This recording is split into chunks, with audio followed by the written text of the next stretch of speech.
출애굽기 20장 1절부터 교독은 6절까지 하도록 하겠습니다. 1절. 하나님이 이 모든 말씀으로 말씀하여 이르시되 나는 너를 애굽 땅 종되었던 집에서 인도하여 낸 내 하나님 여호와니라. 너는 나 외에는 다른 신들을 내게 두지 말라. 너를 위하여 새긴 우상을 만들지 말고 또 위로 하늘에 있는 것이나 아래로 땅에 있는 것이나 땅 아래 물속에 있는 것에 어떠한 형상도 만들지 말며 그것들에게 절하지 말며 그것들을 섬기지 말라. 나 내 하나님 여호와는 질투하는 하나님인즉 나를 미워하는 자의 죄를 갚되 아버지로부터 아들에게로 3, 4대까지 이르게 하거니와 나를 사랑하고 내 계명을 지키는 자에게는 천대까지 은혜를 베푸느니라. 아멘. 오늘 본문은 4절에서 6절까지 제2계명 본문입니다. 특별히 4절에 이렇게 시작되고 있어요. 너를 위하여 새긴 우상을 만들지 말고, 이렇게 되어 있습니다. 우상이 뭐냐? 나를 위해서 만든 것. 우상은 다른 게 아니고 부처가 아니고, 부처가 아니라고 표현하면 안 되지, 부처이고 뭐 이런 거 있지만, 우상이 뭐냐라는 성경의 정의는 나를 위하여 만든 모든 것이 이게 우상입니다. 우상. 자, 그래서 하나님이 분명히 우리에게 십계명에 하나님의 자녀는 열매를 맺을지니, 율법의 열매를 맺을지니, 그 열매의 기본적인 것이 십계명이었고, 첫 번째가 나와 너 사이에 아무것도 두지 말아라 그랬어요. 제1계명이 뭐라고요? 내 앞에 아무것도 있으면 안 된다. 너하고 나하고 눈만 마주치자. 이게 1계명이었고, 너와 나 사이에 뭐가 낄 수 있느냐? 너를 위하여서 무엇인가 만든 것이 낄 수 있다라고 말하는 거예요. 우리는 보통 우상할 때는 뭐 점이라든지 어떤 특정 종교라든지 샤머니즘적인 어떤 것을 우상이다라고 표현하지만, 성경은 그것이 아니라 보이지 않아도 그것이 너를 위한 거면 그게 우상이다, 이렇게 이야기합니다.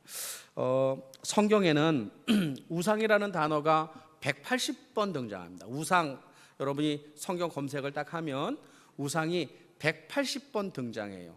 근데 이 180번 등장하는 이 우상이 구약에 141번 사용되었고 신약에서는 37번 사용되었어요. 그러니까 합치면 180개가 돼요. 신약은 39, 죄송합니다. 구약은 141개, 그리고 신약은 39번이 이렇게 사용되어져서 성경 전체에 우상은 180번 쓰였어요. 그런데 성경을 보면 우상의 이름이 등장해요. 하나님의 이름도 다양하지만 우상의 이름도 다양해요.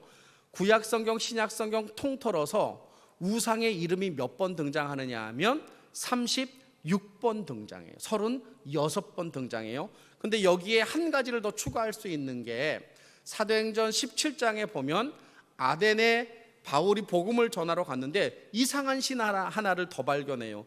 그 신은 이름이 없어요. 제목이 이름 없는 신이에요. 이름 없는 신. 그래서 성경의 우상으로 등장한 이름은 37개나 되는 거. 37개. 여러분에게 제가 여쭤볼게요. 여러분은 여러분을 위하여 만든 우상이 여러분에게는 몇 개나 될까요? 나는 우상 숭배, 나는 절에 다니지 않는데요, 목사님. 저는 점치러 다녀보지 않았어요. 저는 제가 생각하기에는 모태신앙이어서 아직까지 제가 믿음 생활은 제대로 안 했지만 그런 데 가본 적이 없어서 나는 이 계명은 지켜요, 이렇게 이야기하는 사람들이 많지만, 성경이 말하는 정의, 너를 위하여 만든 것이 있다면 그건 모두 우상이다, 이렇게 말합니다. 재미나게도 신약에 39번 우상이라는 단어가 등장하는데 예수님은 우상이라는 단어를 한 번도 안 썼어요. 예수님은 예수님이 써야 될 거 아니에요. 예수님이 하나님이신데 너희들 나 외에 다른 우상은 섬기지 말라라고 예수님이 우상에 대한 이야기를 한 번이라도 해야 되는데 마태, 마가, 누가, 요한복음을 아무리 뒤져도 우상이라는 단어가 거기에서는 한마디도 나오지 않아요. 근데 예수님이 정의 내려준 우상이 이 복음서에 나와요. 우리 같이 한번 성경을 펴보도록 하겠습니다. 마태복음 6장. 마태복음 6장.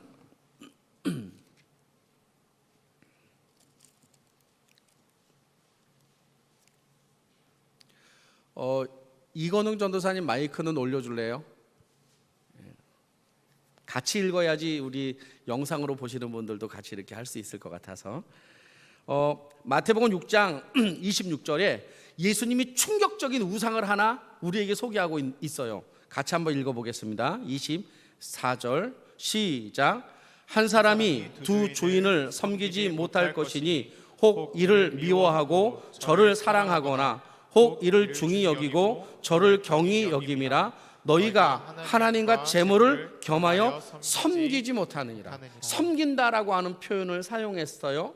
우상이라는 단어는 없는데 예수님이 명확하게 우상이 무엇인지 말했는데 물질은 우상은 아니에요. 근데 물질을 자기를 위하여 쓰고 자기를 위하여 벌면 그것도 우상이 될 수 있느니라. 왜요? 하나님 우리에게 필요한 것 요구하라고 그러잖아요. 그러니까 물질 그 자체는 우상도 선도 악도 아닌데 물질을 나의 것으로 붙잡는 그 순간 그때부터 우상이 되는 거예요. 그 우상이 누가 있어요? 유대인의 한 젊은 관리.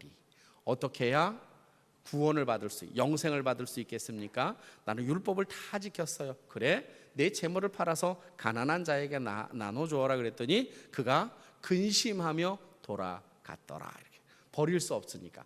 이미 그는 하나님이 아니라 재물이 우상이 되어 있었던 것이죠. 이런 관점에서 본다면 이 땅에 있는 모든 사람들이 우상에 대하여 자유할 수 있을까? 자유하기 참 어렵다. 제가 여러분에게 이런 표현 한번 쓸게요. 우상이냐? 내가 지금 마음속에 나는 몇 가지를 가지고 있을까? 저는 없는 것 같아요. 여러분 생각에 또 뭐 아들 뭐 이렇게 저는 절대로 네. 여러분 마음속에 있는 지금 있는 것이 우상인지 아닌지 확실하게 판별시켜 드릴게요. 이렇게 보면 돼요. 우상은 그거 없으면 안 되는 게 우상인 거예요. 자, 자유하게 해드릴게요. 나는 물질을 너무 좋아해요. 물질 없어도 괜찮아요. 하나님 계시니까. 나는 권력 너무 좋아해요. 권력, 뭐 국회의원 선거 안 뽑혀도 관계없어. 나는 하나님. 우상이 아닌 거예요. 내가 추구하는 무엇인가를 추구하고 내가 나를 위하여 어떤 것들을 하죠. 우리는 돈도 벌기도 하고 공부도 하기도 하고 이렇게 하죠. 근데 그거 없으면 안 된다. 그러면 우상이 되는 거예요. 근데 그게 아니다 그러면 우리는 우리의 필요를 위하여서 우리가 그것들을 사용하고 있는 것이죠. 만약에 우리가 우상을 섬긴다면 나는 그거 없이는 못 살아. 여러분 그거 많아요. 돈 없으면 자살해요, 안 해요? 안 하시는 분은 정상적인 거예요. 자살하잖아요. 물론 돈이 없기 때문에 자살하는 건 아니라고 저는 생각해요. 여러 가지 다양하고 복잡한 계산할 수 없는 어떤 것이지만 그럼에도 불구하고 가난하고 연약하고 없는 사람들이 극단적인 것을 선택하는 걸 보면 그것이 그들의 마음속에 우상으로 자리 잡고 있지 않았을까, 이런 생각을 조심스럽게 한번 해볼 수가 있지요.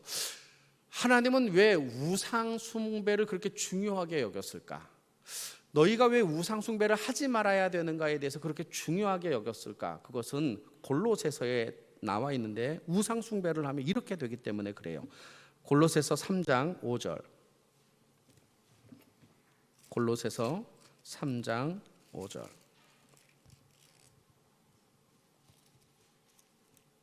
(6절을) 같이 읽겠습니다. 3장 5절 6절 같이 읽겠습니다. 시작. 그러므로 땅에 있는 지체를 죽이라. 곧 음란과 부정과 사욕과 악한 정욕과 탐심이니 탐심은 우상 숭배라. 6절. 이것들로 말미암아 하나님의 진노가 임하기 때문에 그래요. 하나님의 진노가 임하기 때문에 그래요. 그러니까 하나님은 우리를 애굽 땅에서 인도하여 낸 여호와, 저주 가운데서 인도하여 낸 하나님이란 말이죠. 죽음 가운데서 생명으로 옮기신 예수 그리스도다 말이죠. 근데 우리가 그거보다도 다른 것들을 더 소중히 자기를 위하여 선택하면 하나님이 우리를 지켜줄 수가 없는 겁니다. 여러분, 사람을 위하여 우상을 만들다 할 때 그 우상은, 사람이 우상을 만드는 이유는 자기를 지켜줄 수 있겠다라고 믿기 때문에 그래요. 돈이 나를 지켜줄 수 있겠다라고 믿기 때문에 그렇고, 열심히 운동하는 건 나쁘지 않지만 건강이 자기의 우상이 될 수도 있는 거죠. 여러분, 암 걸리면 하나님 없다 그렇게 말하는 사람 있을까요, 없을까요? 있지요. 건강 잃을 수도 있습니다. 여러분, 정말 죄송해요. 건강해야 되는데, 우리가 이 땅을 살아갈 때 우리가 예기치 못하는 불행, 어떤 것들이 우리에게 와도 그것이 나의 마음을 흔들지 않을 때 내가 견고하게 서 있는 거예요. 그래서 죽음 가운데서도 주님 바라보고 넉넉하게 감당할 수 있는 그 자가 우상을 이겨낼 수 있는 자다라고 말하는 거예요. 자, 그러면 우상을 섬기면 하나님이 우리에게 심판하시겠다라고 분명히 말씀하셨으니까 우리가 우상을 섬기지 말아야 된단 말이죠. 나를 위하여 무엇인가, 나를 지킬 수 있는 것은 오직 하나님밖에 없다라고 내가 그렇게 믿고 그렇게 살아야 된단 말이죠. 그렇게 살려면 어떻게 해야 할까에 대해서 한번 생각해 보려고 해요. 내가 나를 위하여 우상을 만들지 않으려면, 만들지 않을 수가 있을까요? 있어요.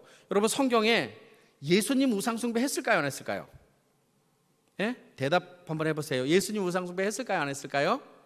안 했죠. 사도 바울 우상 숭배 했을까요, 안 했을까요? 안 나와요. 우상 숭배 얘기가 안 나와요. 연약하면 나오죠. 그러니까 우상 숭배라고 하는 것은 우리가 못하는 것이 아니라는 거예요. 우리도 나를 위하여 살지 않고 주를 위하여 살 때에 우리가 하나님이 싫어하시는 그 우상 숭배에서 벗어날 수 있겠다. 자, 그러면 어떻게 해야 나를 위하여 우상을 만들지 않을까? 오늘 본문을 기준으로 해서 몇 가지 이야기 한번 해보려고 해요. 오늘 20장 4절 4절 제가 한번 읽어볼게요.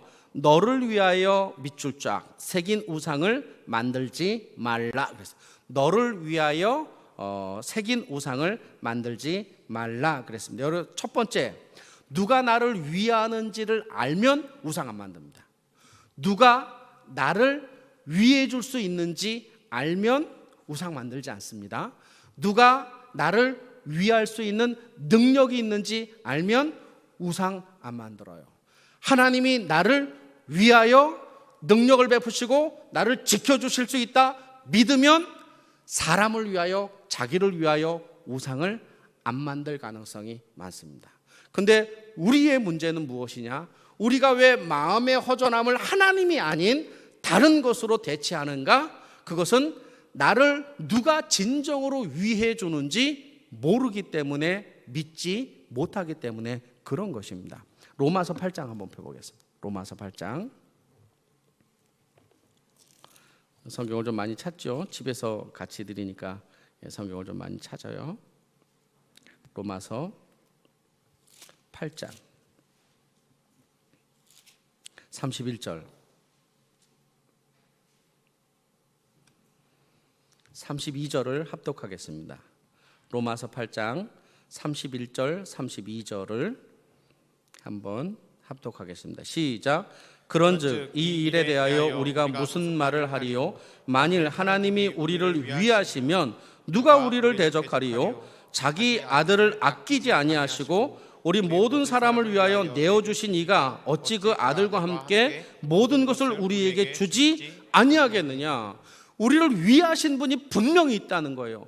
어느 정도로 위해 주느냐? 자기 아들을 아낌없이 줄 정도로 내가 너를 위하여 내가 모든 것을 다 줄 수 있다라고 하신 그 하나님이 우리에게 있다는 거예요. 근데 우리는 물질이 나를 위하여 나를 지켜줄 것 같다라는 생각 때문에 하나님 대신에 물질을 대체하는 거예요. 여러분, 우리가 만든 우상, 이 만든 우상이라는 단어는 조각하다, 뭐 이렇게 부어서 만들다 이런 뜻을 가지고 있어요. 근데 구약 성경이나 신약 성경에 보면 우상은 말을 할 수 있어요, 말을 할 수 없어요? 말을 할 수 없어요. 한번 눈으로 찾아볼게요. 시편 115편. 시편 115편. 자, 집에서 찾으신 분들은 검은색 색인 시 이렇게 돼요. 115편.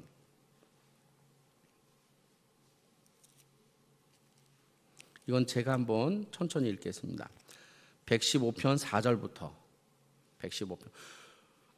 사람은 자기를 위하여 자기를 지킬 수 있어서 우상이라는 것을 하나님 대신 대체하는데 그것들이 우리를 지켜줄 수가 없는 거예요. 그것들이 우리를 위해 줄 수 없어요. 115편 4절.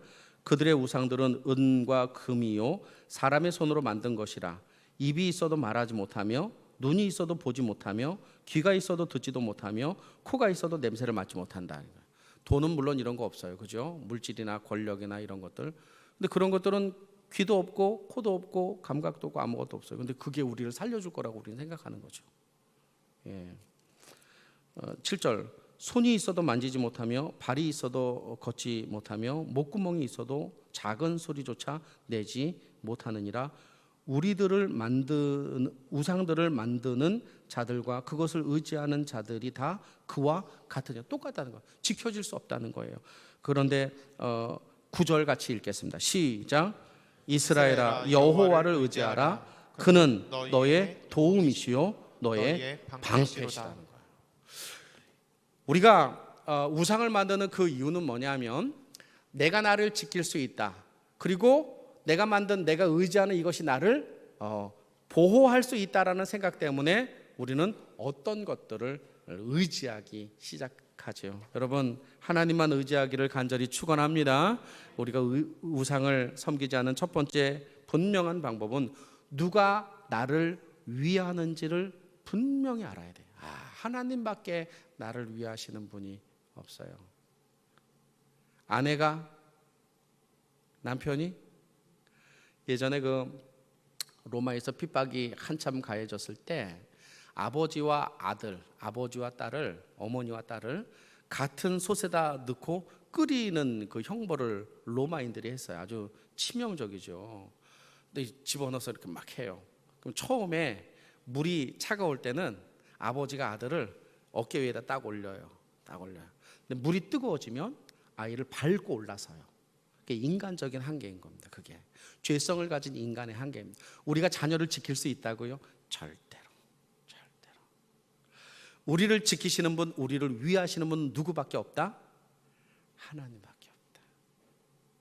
믿습니까? 두 번째, 자기를 위하여 죄송합니다. 너를 위하여 새긴 우상을 만들지 말아라. 또 두 번째, 5절에 보면 그것들에게 절하지 말며 그것들을 섬기지 말라 그랬어요. 그러니까 우리가 우상을 만들지 않을 수 있는 두 번째 비결이 있다면 두 번째 비결은 내가 누구를 예배할 줄 알면 분명해집니다. 그러니까 이거를 오늘날 신약의 표현으로 하면 예수님 진짜로 만나면 우상 숭배 안 할 가능성이 많아요. 오늘 본문에 뭐라고 되어 있느냐 하면 첫 번째는 우상을 만들지 말아라 이렇게 얘기를 했고 두 번째는 절하지 말아라 이렇게 이야기했어요. 5절. 그것들에게 절하지 말아라. 절하지에 동그라미 딱 쳐놓으세요. 그리고 그것들을 섬기지 말아라. 똑같은 얘기입니다. 경배라는 뜻입니다. 경배. 그러니까 이것들을 만들어 놓고 그것들에게 절하고 절하다라고 하는 이 단어가 가지고 있는 의미는 뭐냐면 태도를 말하는 거예요. 태도. 그래서 내 몸을 구부리다 이런 뜻을 가지고 그렇게 경배를 해요. 여기에 나와 있는 이 절하다라고 하는 이 단어가 어디에도 쓰이느냐? 창세기 22장 누가 아브라함이 아들을 데리고 모리아에 있는 한 산에 올라가서 그리고 돌아올 때 우리가 올라가서 제 의를 드린다라고 할 때도 사용된 단어예요. 그러니까 이 단어는 우상에게만 절한다라는 의미가 아니라 그냥 보편적으로 예배하다, 경배하다, 몸을 구부리다라고 할 때 사용되는 거예요. 그러니까 우리가 무엇에 몸을 구별해야 할지 분명히 알아야 된다는 거예요.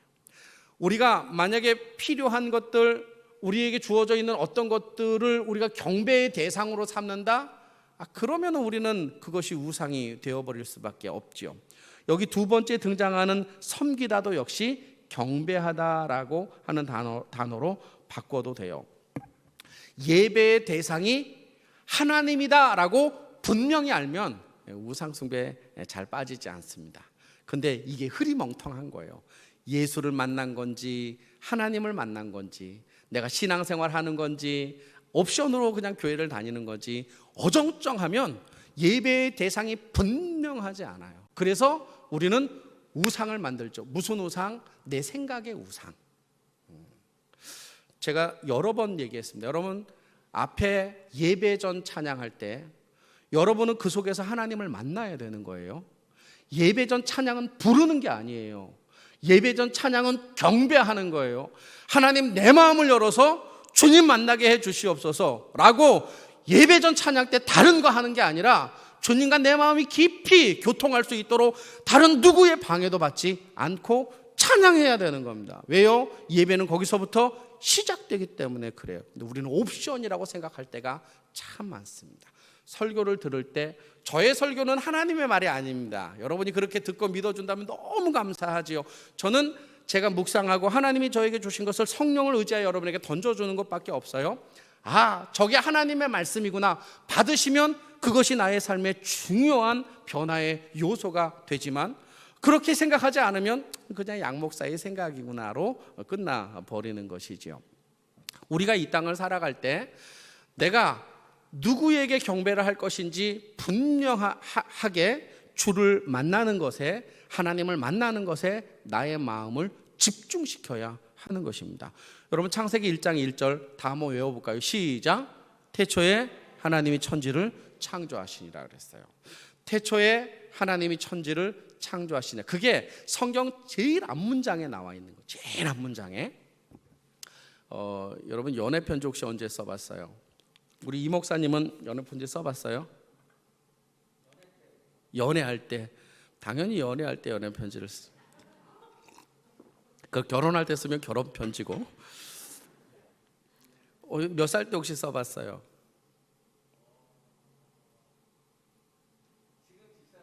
그렇게 얘기하지 말고 다 그대의 과거를 내가 알고 있는데 저는 여러분에게도 공식적으로 예전에 얘기했기 아마 영생에 담겨 있을까 저는 공식적으로 연애 편지를 쓴 나이가 6학년 때였어요. 12살 6학년 때 너무 마음에 이렇게 박히는 자매가 하나 있었어요. 제가 학교에 가는 이유는 그 아이 보려고 제가 학교를 이렇게 갔어요. 근데 이제 겨울 방학이 막 시작되기 전인데 이제 중학교를 가게 되는데 그냥 넘어가면 안 되겠더라고요. 그래서 저 혼자 짝사랑하고 있었길래 제 짝사랑한 그 마음을 그 여자에게 편지로 쓰려고 결심을 했어요. 그리고 어느 날 저녁에 편지를 쓰는 거예요. 제가 새벽까지 편지를 썼어요. 근데 왜 새벽까지 편지를 썼느냐면 첫 문장이 안 나오는 거예요. 참, 연애 편지 혹시 써보셨어요? 연애 편지 쓸 때 제일 어려운 거는요 첫 마디입니다. 첫 마디. 그래서 제가 이제 어린 나이에 쓰는 거예요. 안녕, 너무 유치해. 지웠어요. 그리고 또 이렇게도 썼어요. 나는 양인열입니다. 또 이것도 좀 마음에 안 들어요. 그래서 제가 아마 12시 넘게끔 6시부터 종이를 가지고 이렇게 막 썼는데 거의 한 서너 시간 동안 그 앞 첫 마디가 나가지 않아서 쓰질 못했어요. 그래서 12시 딱 넘겨서 쓴 문장이 하나 있는데 나는 너를 좋아해 했어요. 나는 너를 좋아해. 그리고 났더니 문장이 술술 쓰여졌죠.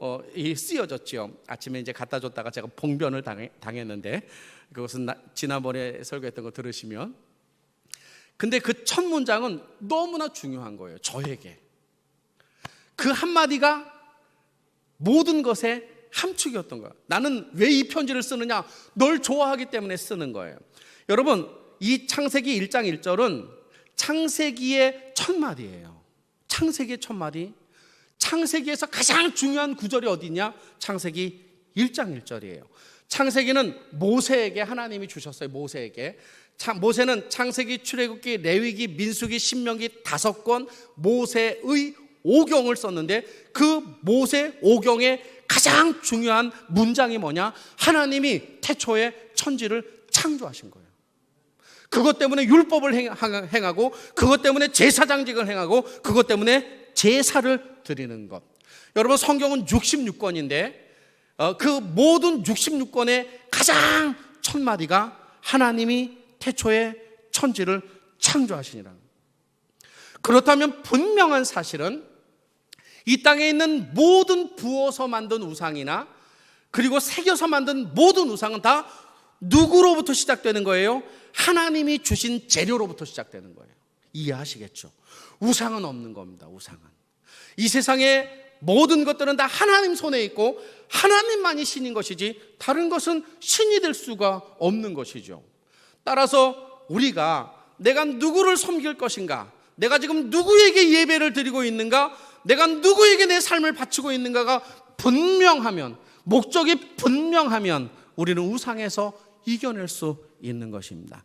근데 그게 안 되기 때문에 돈 따라가기도 하고, 주식이 나의 주인이 되기도 하고, 또 권력이 나의 주인이 되기도 하고, 이 외모가 나의 주인이 되기도 하고, 자식이 나의 주인이 되기도 하고, 이렇게 우리가 살아가는 것이죠. 여러분, 이 땅을 살아가는 우리의 인생 속에 오직 주님만을 예배의 대상으로 섬기는 저와 여러분 되기를 간절히 소망합니다. 성경 한 구절 확인하겠습니다.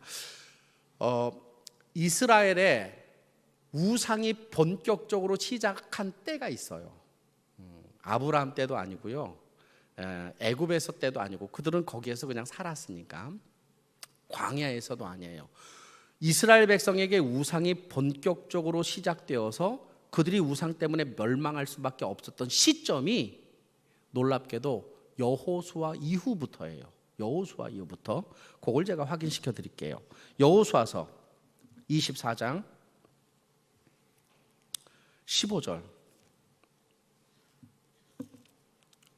여호수아서 24장 15절.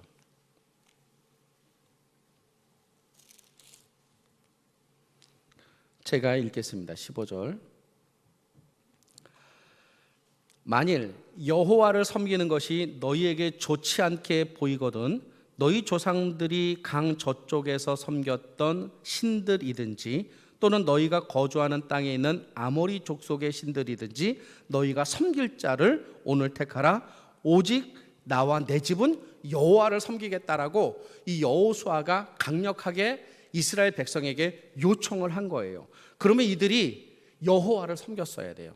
근데 오직 여호와를 섬기겠다라고 했었던 이 여호수아 말고 많은 사람들이 그렇게 여호와만 섬기지 않았던 거예요. 사사기로 넘어가겠습니다. 뒤로 넘기면 사사기 2장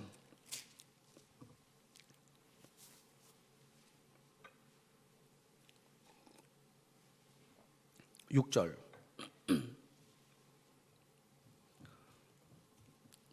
제가 읽겠습니다. 사사기 2장 6절. 전에 여호수아가 백성을 보내매 이스라엘 자손이 각각 그들의 기업으로 가서 땅을 차지하였고 백성이 여호수아가 사는 날 동안과 여호수아 뒤에 생존한 장로들 곧 여호와께서 이스라엘을 위하여 행하신 모든 큰 일을 본 자들이 사는 날 동안에 여호와를 섬겼더라.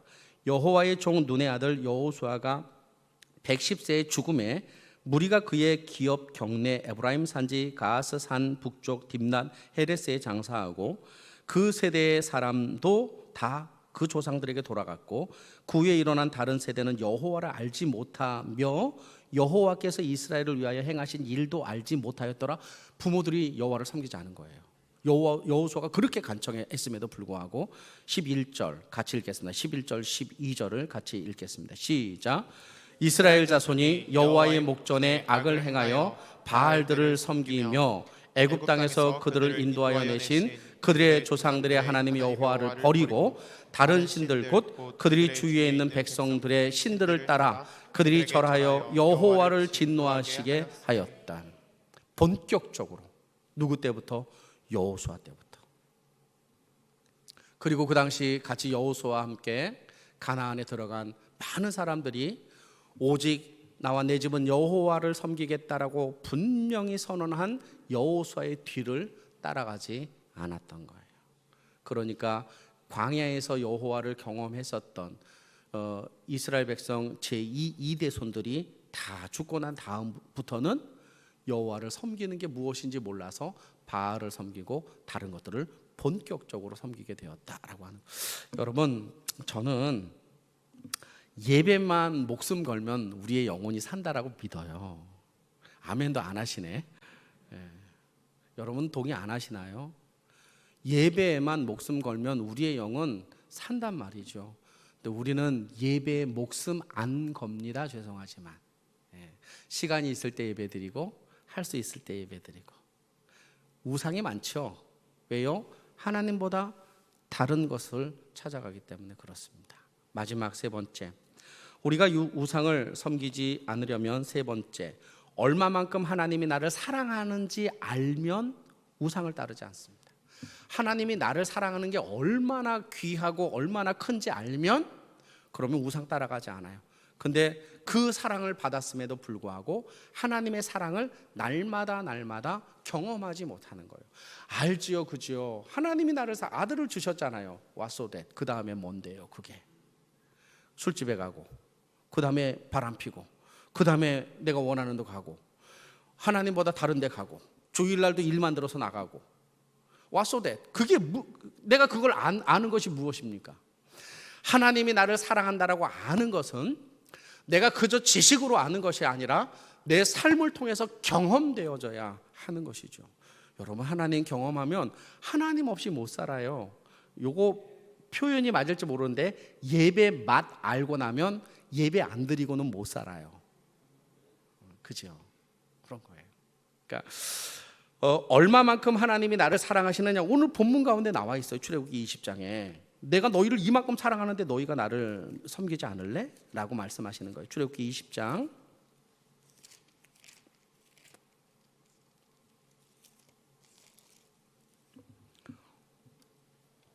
5절, 그것들에게 절을 하지 말며 그것들을 섬기지 말라. 나 내 하나님 여호와는 질투하는 하나님이다. 밑줄 한번 닦아보세요. 질투하는 하나님이라 그런 거예요. 하나님이 질투하신대요. 하나님이 이 질투라고 하는 이 단어가 어떤 단어냐면 한문으로 미워할 질, 미워하는 거예요. 셈낼 투입니다. 셈낼 투. 셈을 내서 미워한다는 거예요. 하나님이 우리를 미워한다는 거예요. 대충 넘어가지 않는 것이, 그러니까 우상 숭배는 대충 넘어가지 않아요. 심판인 거예요. 그러니까 만약에 하나님이 우리를 질투한다 그러면 어떻게? 셈내서 미워하는 거예요. 하나님이 미워하면 우리가 어떻게 살 수 있겠습니까? 하나님의 사랑을 받고 살아야죠. 그래서 하나님이 질투를 하는 거예요. 질투를 다음 사전 다음 넷 사전에서 뭐라고 정의하고 있는지 이렇게 정의하고 있어요. 자신이 좋아하는 이성이 다른 이성을 좋아하는 것을 지나치게 시기함이라고 했어요. 그러니까 자기를 좋아하는 우리 집사람 표현을 그냥 제가 이렇게 쓸게요. 우리 집사람이 다른 남성을 좋아해서 제가 그 녀석 나보다 나으니까 내가 보내줄게. 그럼 제가 질투하는 거 아니죠? 그죠? 그러면 또 질문해 볼게요. 그럼 사랑하는 건가요? 사랑하는 거 아니죠. 그죠? 그러니까 젊은 친구들이 연애를 하다가 더 훌륭한 사람이 나타났을 때 남자가 여자에게 이런 얘기 많이 하죠. 그래, 제가 너를 행복하게 해줄 수 있으니까 내가 너를 보내줄게. 이렇게. 미친 거 아니에요? 진짜 사랑하면 안 뺏기죠. 안 뺏기죠. 여러분, 근데 여기서 우리가 잘 봐야 돼요. 하나님이 세속적인 단어를 사용하고 있다는 거예요. 세속적인 단어를 질투. 근데 이 질투라는 단어에는 뭐가 들어가느냐 하면 지나치게 시기하는 거. 대충 시기하는 게 아니에요. 지나치게 시기하는. 지나치게 사랑한다는 얘기예요. 반대로 얘기하면 대충 사랑한다는 게. 그렇기 때문에 하나님이 우리를 잡아 패버린다고요. 때로는 목숨까지 가져가 버리고. 왜요? 그만큼 사랑하기 때문에. 징계받은 것이 너무나 아프지만 징계가 강하면 강할수록 하나님이 그만큼 우리를 사랑하신다는 표현, 반대급부인 것이죠. 질투 심리학이라고 있습니다. 질투 심리학. 이 질투, 사람에게는 모두 다 질투가 있는데 질투는 왜 일어나는가? 종족 번식을 위하여 하나님이 주신 심리입니다. 종족 번식을 위해서. 남자는 언제 질투가 일어나냐면 여자가 다른 남자와 성관계를 맺을 때 질투심이 이렇게 솟습니다. 여자는, 맞을지 안 맞을지 몰라, 이거는 책에서 제가 인용한 거니까, 여자는 이 남자가 이 여자 맞나요? 남자는 자기 여자가 다른 놈하고 같이 이렇게 갔을 때 질투심이 나고, 여자는 남자는 그 여자가 뭐 헷갈려 지금. 제가 연애를 바람을 안 펴가지고 이게 잘 몰라요. 여자는 자기 남자가 다른 여자에게 마음을 줄 때 질투심이 일어난다. 이해하시지요? 남자는 육체적인 관계하지 않으면 여자에게 질투하지 않아요. 여자가 그 마음을 어떤 대상에게 주고 차를 마시면서 눈을 막 마주치고 사랑을 해도 성관계만 안 맺었다면 남자는 그냥 용서하고 그냥 이렇게 사귀어요. 여자는요, 성관계는 안 했는데 그 여자하고 자기 남자하고 눈 마주치면서 차를 마시면 헤어지나요? 안 헤어지나요? 여자분이 대답하셔요. 우리 한나 집사님, 성관계는 안 했어요, 남편이. 근데 다른 이 여자에게 마음을 준 것 같아. 그러면 죽이겠어요? 살리겠어요? 죽이지요. 성관계를 안 했는데도요. 이게 심리인 거예요. 여자는 마음을 빼앗기면 다 빼앗겠다라고 생각하고, 남자는 육체를 빼앗기면 다 빼앗겠다라고 생각하는 겁니다. 하나님이 그런 단어를 사용해서 우리를 사랑한다라고 지금 표현하고 있는 거예요. 하나님은 우리의 몸과 우리의 육신을, 우리의 마음을 다 원하시는 거예요. 우리의 중심이 하나님을 향하여 갈 때, 내가 너희를 얼마나 사랑해? 내가 이만큼 너희를 사랑하니 너희도 나를 사랑해야 된다라고 말하는 것이에요. 그래서 하나님은 질투하시는 하나님이다, 이렇게 표현하고 있지요. 얼마 전에 무릎팍도사, 강호동 씨가 나오는 무릎팍도사 2013년도였던 것 같은데, 거기에 고 김자옥 권사님이 나와서 자기 가족사를 이렇게 이야기했어요. 그런데 가족사를 이야기하면서 자기 언니에 대한 이야기를 했는데, 언니가 그렇게 이뻤고 키도 크고 괜찮았다는 거예요. 근데 39살에 자살을 했대요. 자살을 했다 그러면서 눈물을 이렇게 막 흘려요. 언니가 보고 싶다고. 언니가 왜 자살을 했어요? 이렇게 강호동 씨가 물어보니까, 그냥 어느 날 갑자기 인생이 살기 싫다. 난 인생이 너무 허무하다. 이렇게 이야기를 하더래요. 그래서 이 김자욱 권사님 부부가 언니 부부와 함께 송년을 맞이하여서 송년회를 이렇게 하면서, 내년부터 우리 언니 함께 열심히 한번 살아봅시다, 이렇게 얘기를 서로 나누고, 그리고 헤어졌다는 거예요. 그런데 그날이 그 언니의 마지막 날이었던 거예요.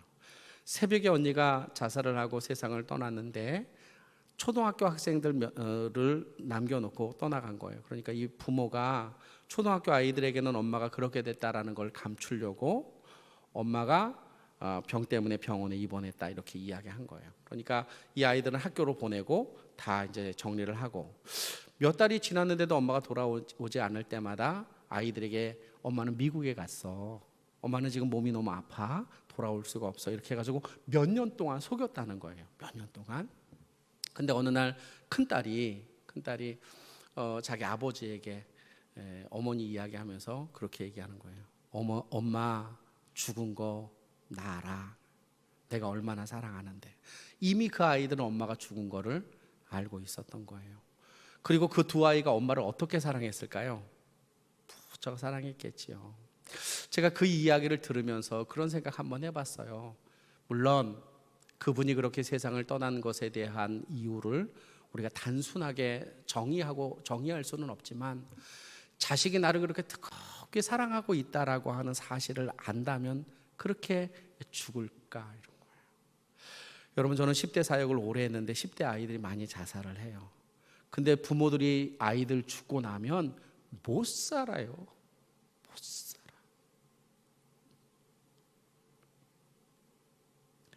그 아이들이 내가 너를 얼마나 사랑하는 줄 알면 그렇게 쉽게 그런 결단을 할까, 이런 겁니다. 하나님이 나를 얼마나 사랑하는지 우리가 그 하나님의 마음을 안다면 우리가 어떻게 하나님 말고 다른 것에 우리의 마음을 의지할 수가 있을까요?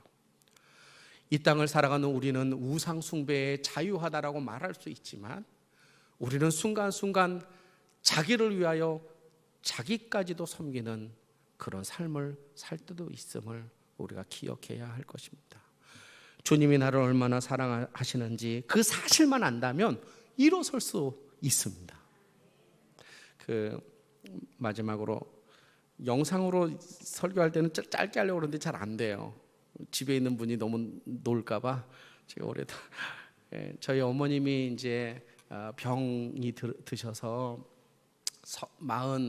49살에 이제 세상을 이렇게 떠나셨는데, 우리 아버지하고 우리 어머니하고의 그 결혼 생활은 제가 보기에도 왜 사시나, 이렇게. 우리 아버지께 죄송하지만 천국에 가서 빌 텐데 왜 저러고 싸우면서 사나, 그때 철들었던 저는 차라리 그냥 떨어지지, 이런 생각을 참 많이 했어요. 심지어는 아버지까지 제가 어떻게 해버리고 싶은 그런 분노가 제 마음에 있을 정도로 저희 가정은 그렇게 좋지 않았어요. 근데 어느 날 아침이 되었는데 엄마가 저의 얼굴을 딱 보면서 그동안 보지 못했던 행복한 얼굴을 가지고 막 말하는 거예요. 너무 기쁜 일이 있었다는 거예요. 그 기쁜 일이 뭔데요? 그랬더니 어제 저녁에 아버지가 내 손을 꼭 잡아줬다는 거예요.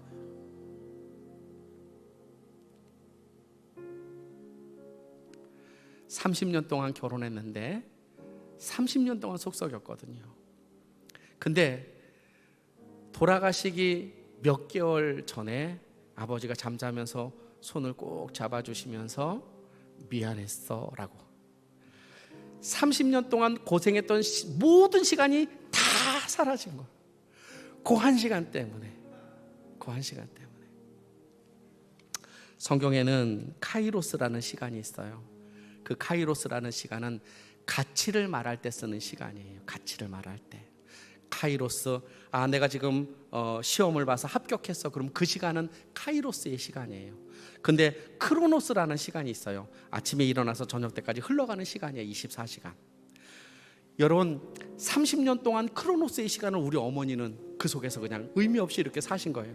근데 어느 날 아버지가 가치 있는 시간을 선물해 준 거예요. 손을 꼭 잡으면서 여보 미안했어.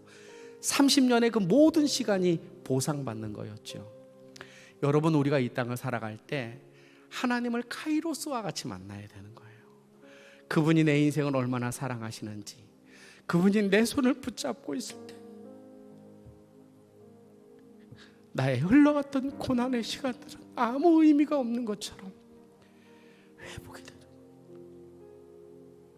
우리는 나를 위하여서 사는 것이 아니라 주를 위하여 사는 저와 여러분 되기를 간절히 소망합니다. 기도 한번 합시다. 주님, 나를 얼마나 사랑하시는지를 알게 하여 주시고, 내가 누구에게 예배해야 할지를 주님 알게 하시고, 누가 나를 진정으로 위하는 것임을 알 수 있도록 하나님 도와주시옵소서. 기도합시다.